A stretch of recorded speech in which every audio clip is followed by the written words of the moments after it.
Ah, I see you. You see me too? Ha, good, good. Then it is all working. You, me, this projector. Even if we sometimes falter. There is a war building in Sloane's eyes. One that Xivu Arath will exploit, as she did with Osiris.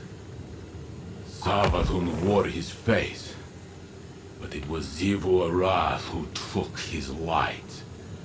Her whips drove him into a frenzy, lured him into danger, forced Sagira's sacrifice, and left him to die.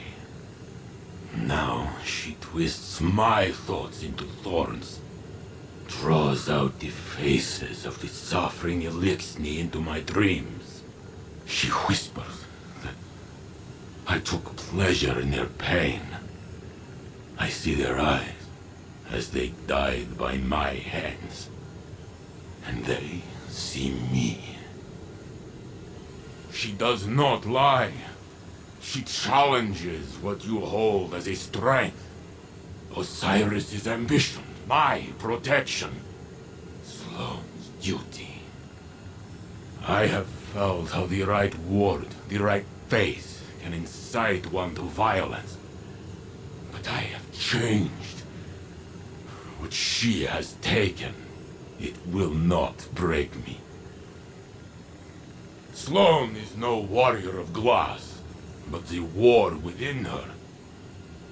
Even stone crumbles under enough strife. Stay with her, Guardian, as I should have with Osiris. We must offer her what support we are able, even if she does not want it.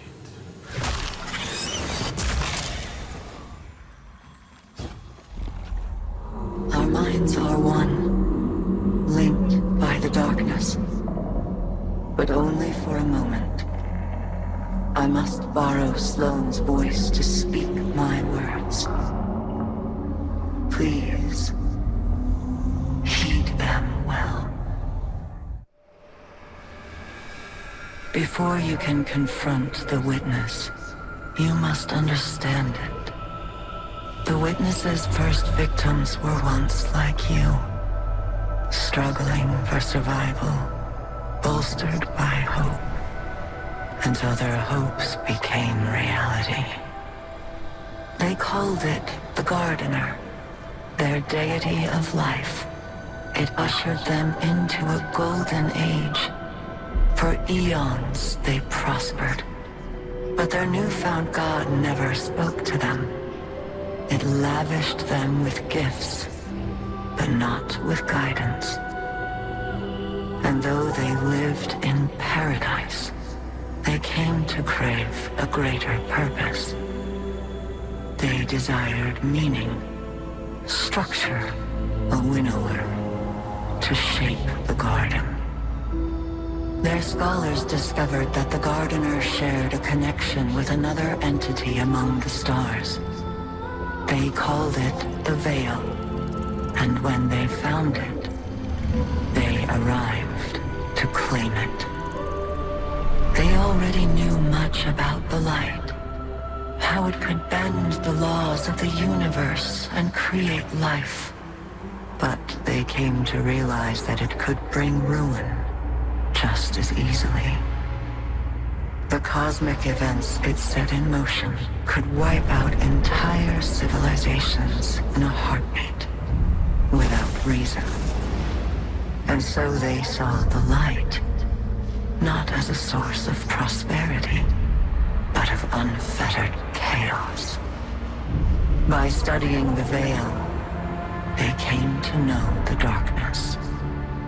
A power that was shaped by thought and consciousness.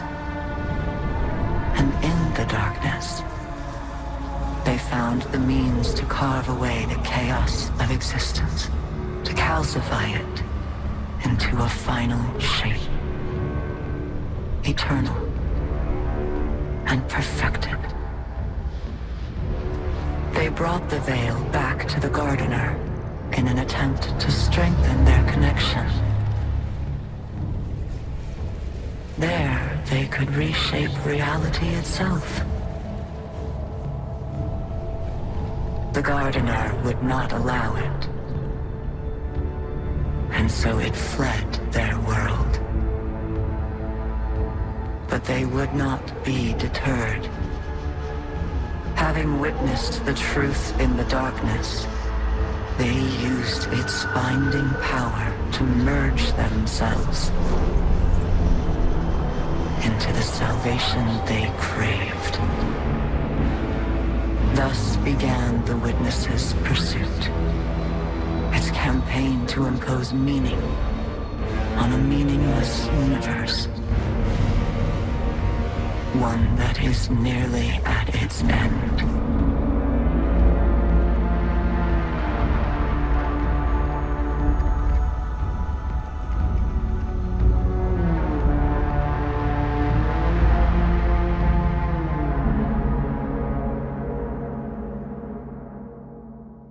Well, now we've heard what Asa had to tell us. We know our enemy better than ever. To think that it all started with the need for purpose. How that need became an obsession. What bothers me most is how much I understand it. This mission. It's my purpose, my reason for being. My guiding light. Without it, I'm lost. I don't know who I am or what I'm supposed to do. And that lack of direction, it's harder to face than 1,000 battles. I felt the same about my previous mission when I held the line on Titan. And if I'm being honest, it feels like I failed. I survived, but for what reason? What was it all meant to achieve? The only answer I've found is to learn what Asa knows. If I can do that, it will all have been worth it.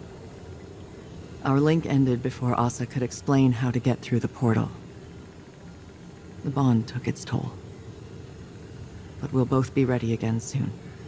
When that time has come and gone, then I can feel like I accomplished the mission.